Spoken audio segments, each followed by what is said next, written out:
তুরাগ নদে আওয়ামী লীগ ছাত্রলীগের কয়েকজনের মরদেহ পাওয়া গেছে এমন তথ্যে সামাজিক যোগাযোগ মাধ্যমে ব্যাপক চাঞ্চল্য ও রাজনৈতিক গুঞ্জন তৈরি হয়েছে।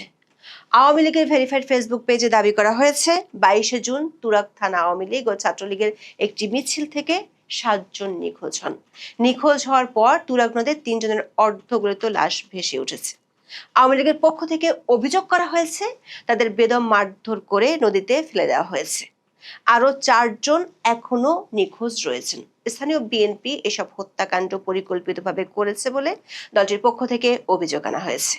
সামাজিক মাধ্যমে এ নিয়ে ব্যাপক আলোচনার জন্ম দিলে বাংলাদেশ পুলিশের পক্ষ থেকে 27শে জুন সন্ধ্যায় দেশের গণমাধ্যমগুলোতে একটি বিজ্ঞপ্তি পাঠিয়ে এমন প্রচারকে ভিত্তিহীন বলে দাবি করেছে। ওই বিজ্ঞপ্তিতে বলা হয়েছে তুরাগ নদে ভাসছে আওয়ামী লীগ ছাত্রলীগের 7 নেতাকর্মীর মরদেহ শিরোনামে সামাজিক যোগাযোগ মাধ্যমে প্রচারিত সংবাদটি ভিত্তিহীন। তবে পুলিশ বিষয়টিকে ভিত্তিহীন বললেও ঘটনাটি একেবারেই ভিত্তিহীন নয় এমন তথ্য উঠে এসেছে দ্য ডিসেন্ট এবং টাইমস অব বাংলাদেশের প্রতিবেদনে। পুলিশের পক্ষ থেকে আওয়ামী লীগ ছাত্রলীগের নেতাকর্মীর মৃত্যুর ঘটনাকে পুরোপুরি উড়িয়ে দিলেও গোয়েন্দা প্রতিবেদনে ঘটনার দিন আওয়ামী লীগের মিছিল, পালাতে গিয়ে তুরাগ নদে পড়ে যাওয়া, পরে লাশ উদ্ধার হওয়া সবই উঠে এসেছে। উল্টো দেখা যাচ্ছে পুলিশ যাকে পিকনিকের ঘটনায় গিয়ে মৃত্যু বলে প্রচার করেছে সেটি আসলে পুরোটাই বানোয়াট গল্প এবং নিহতদের সাথে আওয়ামী লীগের সংশ্লিষ্টতা আছে। দৈনিক প্রথম আলোতে প্রকাশিত আরেকটি খবরও এদের রাজনৈতিক পরিচয় উঠে এসেছে। আবার এই ঘটনার খবর এমন এক সময় ভাইরাল হয়েছে এবং এটি নিয়ে ব্যাপক প্রতিক্রিয়া তৈরি হয়েছে যখন চলতি সপ্তাহে পর পর 2 দিনে ফরিদপুর ও চট্টগ্রামে পুলিশ হেফাজতে 2 তরুণের মৃত্যুর ঘটনা ঘটেছে। আর এই 2 তরুণী আওয়ামী লীগের রাজনীতির সাথে জড়িত। প্রশ্ন উঠেছে, এই ঘটনাগুলো কি বরাবরের মতোই সামাজিক মাধ্যমে ভাইরাল হয়ে কিছুদিন পর হাওয়ায় মিলিয়ে যাবে? বাংলাদেশে বিনা বিচারে রাজনৈতিক প্রতিপক্ষ ঘায়েল করার এই সংস্কৃতি কি চলতেই থাকবে? বিস্তারিত জানতে চলুন যাওয়া যাক বিশ্লেষণে।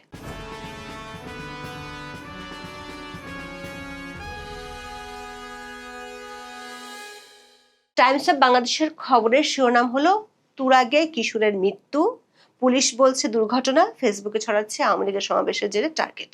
অন্যদিকে দ্য ডিসেন্টের প্রতিবেদনটির শিরোনাম হলো পুলিশ থেকে ট্রলার নিয়ে পালাচ্ছিলেন মিছিল করতে আসা আওয়ামী লীগের নেতাকর্মীরা। এ নিয়ে প্রথম আলো একটি রিপোর্ট করেছে। এর বাইরে বাংলাদেশের প্রথম সারির সংবাদ মাধ্যমগুলোতে এই ঘটনা নিয়ে তেমন কোনো রিপোর্ট আমাদের চোখে পড়েনি। আওয়ামী লীগের ভেরিফাইড ফেসবুক পেজে দাবি করা হয়েছে গত 22শে জুন তুরাগ থানা আওয়ামী লীগ ও ছাত্রলীগের একটি মিছিল হয়। ওই মিছিল থেকে 7 জন নিখোঁজ হয়েছেন। নিখোঁজ হওয়ার পর তুরাগ নদে 3 জনের অর্ধগলিত লাশ ভেসে উঠেছে। তাদের বেদম মারধর করে নদীতে ফেলে দেওয়া হয়েছে বলে আওয়ামী লীগের পক্ষ থেকে অভিযোগ করা হয়েছে। বলা হয়েছে আরো 4 জন এখনো নিখোঁজ রয়েছে। দলটির অভিযোগ এসব হত্যাকাণ্ড বিএনপি পরিকল্পিতভাবে করছে। কারাগারের হত্যাগুলো পরিকল্পিতভাবে করা হচ্ছে যাতে তাদের নেতাকর্মীদের দমিয়ে রাখা যায়। শুক্রবার থেকে সামাজিক যোগাযোগ মাধ্যম বিশেষ করে ফেসবুকে বিষয়টি নিয়ে ব্যাপক আলোচনা হয়।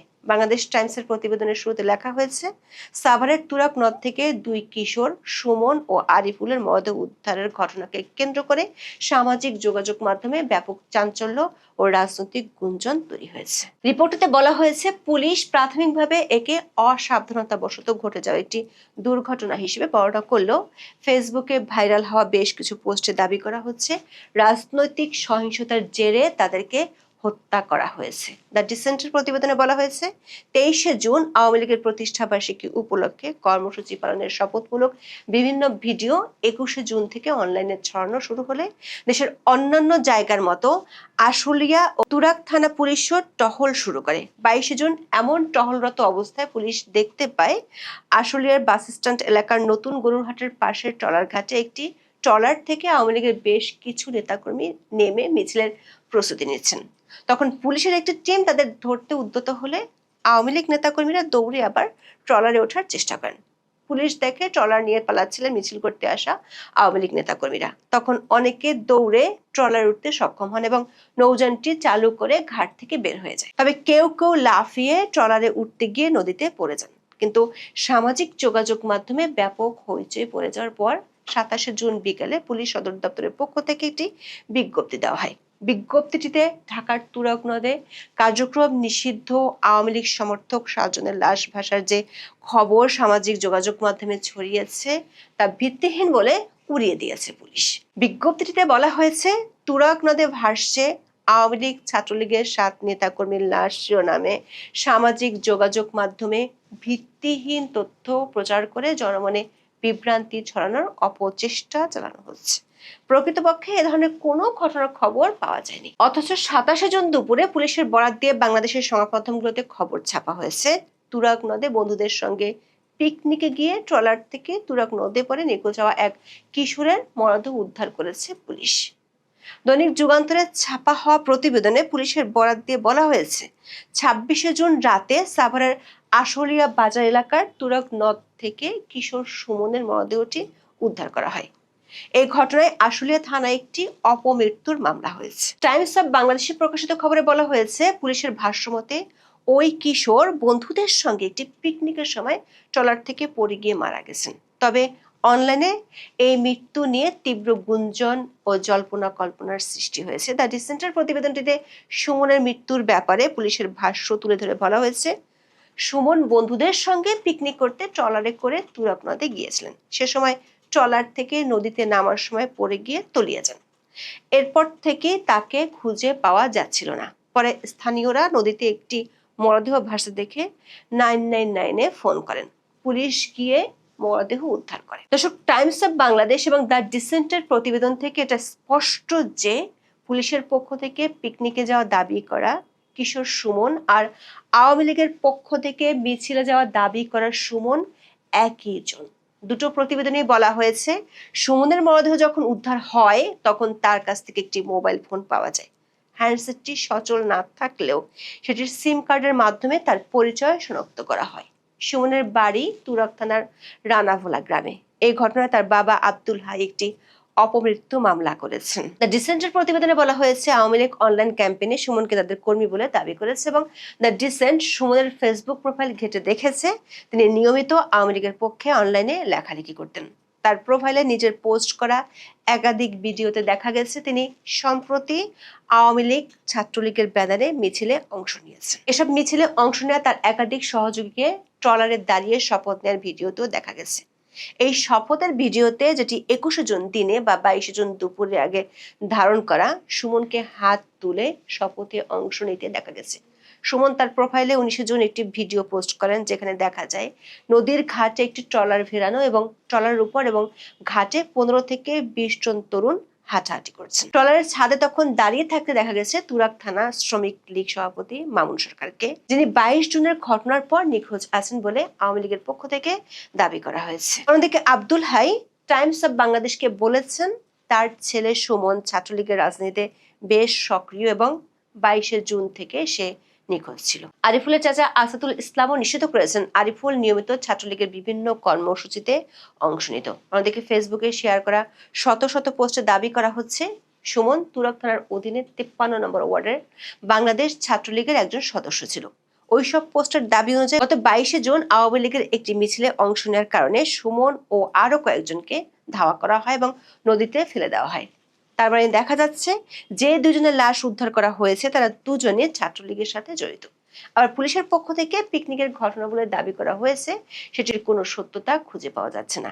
দ্য ডিসেন্ট একটি গোয়েন্দা সংস্থার অভ্যন্তরীণ তদন্ত প্রতিবেদনের বরাত দিয়ে জানিয়েছে, ওই প্রতিবেদনে সুমন ও আরিফ নামে 2 জন আওয়ামী লীগ কর্মীর ওই দিন পানিতে ডুবে মারা যাওয়ার কথা উল্লেখ করা হয়েছে। প্রতিবেদনটিতে লেখা হয়েছে, গত 22 জুন আনুমানিক 2:30 থেকে 3টার মধ্যে তুরাগ থানা ছাত্রলীগের সাবেক সভাপতি শফিকুল ইসলাম শফিকের নেতৃত্বে আওয়ামী লীগের 25 থেকে 30 জন নেতাকর্মী নৌকাযোগে আশুলিয়া রুস্তমপুর ঘাট হতে আশুলিয়া বাজার ঘাটে মিছিল করার উদ্দেশ্যে আসেন। এই কার্যক্রমে তুরাগের নলভোগ এলাকার আওয়ামী লীগ নেতা কফিল উদ্দিন মেম্বার এবং রানাভোলা এলাকার মামুন সহযোগিতা করেছেন। ওই নেতাকর্মীরা রুস্তমপুর ঘাট থেকে একটি নৌকায় করে আশুলিয়া বাজার ঘাটের উদ্দেশ্যে রওনা হয়। তারা ঘাটে পৌঁছে নৌকা থেকে নামার চেষ্টা করলে দায়িত্বরত পুলিশ সদস্যরা তাদের উপস্থিতি টের পেয়ে ধাওয়া করে। এই সময় তারা দ্রুত পুনরায় নৌকায় উঠে পালানোর চেষ্টা করে, তবে তাড়াহুড়োর কারণে নৌকার নোঙর তুলতে ব্যর্থ হয়। পুলিশ নৌকার নোঙর ধরে ফেললে নৌকায় থাকা নেতাকর্মীরা আতঙ্কিত হয়ে নদীতে ঝাঁপ দেয়। এ ঘটনায় আশুলিয়া থানা পুলিশ ঘটনাস্থল থেকে মোট 7 জনকে আটক করে। অন্যরা নদীতে ঝাঁপ দিয়ে পালিয়ে যাওয়ার চেষ্টা করে। নদীতে তীব্র স্রোত থাকায় 2 জন পানিতে তলিয়ে যায়, যা তাৎক্ষণিকভাবে কেউই জানতে পারেনি। পরদিন মানে 23শে জুন তাদের মরদেহ উদ্ধার করা হয়। পানিতে তলিয়ে থাকার কারণে মরদেহগুলো বিকৃত হয়ে যায়। এখন প্রশ্ন হলো, পুলিশ কেন 27শে জুন এমন কিছুই ঘটেনি বলে বিবৃতি দিয়ে দাবি করছে? আবার সেই বিবৃতিতে পুলিশকে হুমকিও দিতে দেখা যাচ্ছে। বিবৃতিতে বলা হয়েছে, একটি মহল এ ধরনের বিভ্রান্তি ছড়িয়ে আইন শৃঙ্খলা রক্ষাকারী বাহিনীর মনোবল নষ্ট করার অপচেষ্টায় লিপ্ত রয়েছে। কেউ এ ধরনের অপপ্রচারে জড়িত থাকার প্রমাণ পাওয়া গেলে তার বিরুদ্ধে যথাযথ আইনি ব্যবস্থা গ্রহণে পুলিশ প্রতিশ্রুতিবদ্ধ। দর্শক, তুরাগের এই ঘটনা সামাজিক মাধ্যমে এমন এক সময় ভাইরাল হয়েছে যখন গত 1 সপ্তাহে পরপর 2 দিনে পুলিশ ও কারা হেফাজতে 2টি মৃত্যুর ঘটনা ঘটেছে, আর নিহত 2 জনই আওয়ামী লীগের রাজনীতির সাথে জড়িত। প্রথম ঘটনাটি ঘটে ফরিদপুরে। ফরিদপুর আইন মহাবিদ্যালয়ের শিক্ষার্থী ও ছাত্রলীগ কর্মী ছিলেন মির্জা ইশতিয়াক আহমেদ প্রান্ত। তিনি মধুখালী পৌরসভার গোন্দারডিয়া এলাকার মির্জা ইস্কান্দারের ছেলে। গত 22শে জুন জেলা গোয়েন্দা পুলিশের একটি দল প্রান্তকে গ্রেপ্তার করে। গ্রেপ্তারের সময় প্রান্ত ছিলেন সম্পূর্ণ সুস্থ। গ্রেপ্তারের পর তাকে ফরিদপুরে নিয়ে ডিবি হেফাজতে রাখা হয়, কিন্তু পরদিন মানে 21শে জুন সকালে ফরিদপুর মেডিকেল কলেজ হাসপাতাল থেকে তার মৃত্যুর খবর পান স্বজনরা। এই ঘটনায় পরিবারের পক্ষ থেকে পুলিশি নির্যাতনের অভিযোগ তোলা হয়। এই ঘটনার প্রতিবাদে সোমবার জানাজার আগে এলাকাবাসী বিক্ষোভ করেন। এ সময় ঢাকা খুলনা মহাসড়ক প্রায় 40 মিনিট অবরোধ করা হয়। এতে মহাসড়কের 2 পাশে শত শত যানবাহন আটকা পড়ে। পরে স্বজনদের অনুরোধে অবরোধ তুলে দেওয়া হয়। প্রান্তকে গ্রেপ্তারের একটি ভিডিও সামাজিক যোগাযোগ মাধ্যমে ভাইরাল হয়। ভাইরাল ভিডিওটি 2 মিনিট 39 সেকেন্ডের। ভাইরাল হওয়া ভিডিওটিতে ডিবির সদস্যরা প্রান্তকে মারধর করতে দেখা যায়। অবস্থা বেগতিক দেখে 23শে জুন এই ঘটনায় ডিবি ফরিদপুর সদর জোনের ওসি সৈয়দ মোহাম্মদ আলমগীর হোসেনকে প্রত্যাহার করা হয়। প্রান্তর ঘটনায় যেদিন ওসিকে প্রত্যাহার করে সেদিনই চট্টগ্রাম জেলা গোয়েন্দা পুলিশ দুপুর 1টার দিকে চট্টগ্রামের সাতকানিয়া উপজেলা যুবলীগ নেতা নুরুল আলমকে নিজ বাড়ি থেকে গ্রেপ্তার করে। তার বিরুদ্ধে অভিযোগ ছিল তিনি আওয়ামী লীগের পক্ষে মিছিল করেছিলেন। পরে তাকে সাতকানিয়া থানা পুলিশের কাছে হস্তান্তর করা হয়। জুলাই আন্দোলনের সময় হামলা, মারধর, হত্যা চেষ্টা ও বিস্ফোরক আইনের এক মামলায় গ্রেফতার দেখিয়ে পরে নুরুলকে আদালতে পাঠায় পুলিশ। তবে ওই মামলার এজাহারে তার নাম ছিল না। এ কারণে অজ্ঞাত পরিচয় আসামিদের মধ্যে তদন্তে প্রাপ্ত দেখিয়ে গ্রেফতার দেখানো হয় নুরুলকে। 23শে জুন মঙ্গলবার সন্ধ্যা 6:22 তাকে কারাগারে নেওয়া হয়। রাখা হয় 4 নম্বর সূর্য সেন ওয়ার্ডে। চট্টগ্রামের অতিরিক্ত পুলিশ সুপার মোহাম্মদ ইব্রাহিম দৈনিক সমকালকে বলেছেন, গ্রেপ্তারের সময় নুরুলকে সুস্থ দেখা যায়। এ সংক্রান্ত বেশ কিছু ছবি ও ভিডিও তাদের কাছে আছে। হাস্যোজ্জ্বলভাবে তিনি নিজেও আদালতে ছবি তোলেন। এ ধরনের ছবি তার পরিবারের সদস্যরাও সামাজিক মাধ্যমে দিয়েছেন। কিন্তু সুস্থ নুরুল কারাগারে যাওয়ার 12 ঘন্টার মধ্যে মারা যান। কারা কর্তৃপক্ষ নুরুল অসুস্থ হয়ে পড়েছে দাবি করলেও তাদের দাবির পক্ষে কোনো যুক্তিসঙ্গত প্রমাণ হাজির করতে পারেনি। নুরুল আলমের বড় বোন বকুল আক্তার অভিযোগ করেছেন, তার ভাইকে পরিকল্পিতভাবে হত্যা করা হয়েছে। প্রশ্ন উঠেছে, বিগত ইউনূস সরকারের আমল থেকে অভিযোগ করা হয় আওয়ামী লীগ আমলে পুলিশি নির্যাতন ও হেফাজতে মৃত্যু হতো এবং এগুলোর কোনো শাস্তি হতো না। অথচ আইন ও সালিশ কেন্দ্র এবং হিউম্যান রাইটস সাপোর্ট সোসাইটি ও অন্যান্য মানবাধিকার সংগঠনের প্রতিবেদনগুলোতে দেখা যাচ্ছে ইউনূসের আমলে 2025 সালে বাংলাদেশে প্রায় 92টি হেফাজতে মৃত্যুর ঘটনা ঘটেছে। 2026 সালের প্রথম 4 মাসে আরো 80টির বেশি হেফাজতে মৃত্যুর খবর পাওয়া গেছে। এই সময়কাল অন্তর্বর্তী সরকারের শেষ পর্যায়ে এবং বর্তমান বিএনপি নেতৃত্বাধীন নির্বাচিত সরকারের 2.5 মাস অন্তর্ভুক্ত। প্রশ্ন হচ্ছে, বাংলাদেশে এভাবে বিনা বিচারে হত্যাকাণ্ড আর হত্যাকাণ্ড হওয়ার পর পুলিশের অস্বীকার, হেফাজতে মৃত্যুর পর লোক দেখানোর শাস্তি হিসেবে প্রত্যাহারের নাটক কি চলতেই থাকবে? এখন এ পর্যন্ত। সবাই ভালো থাকুন, সুস্থ থাকুন, নিরাপদে থাকুন। দেখা হবে আগামী পর্বে।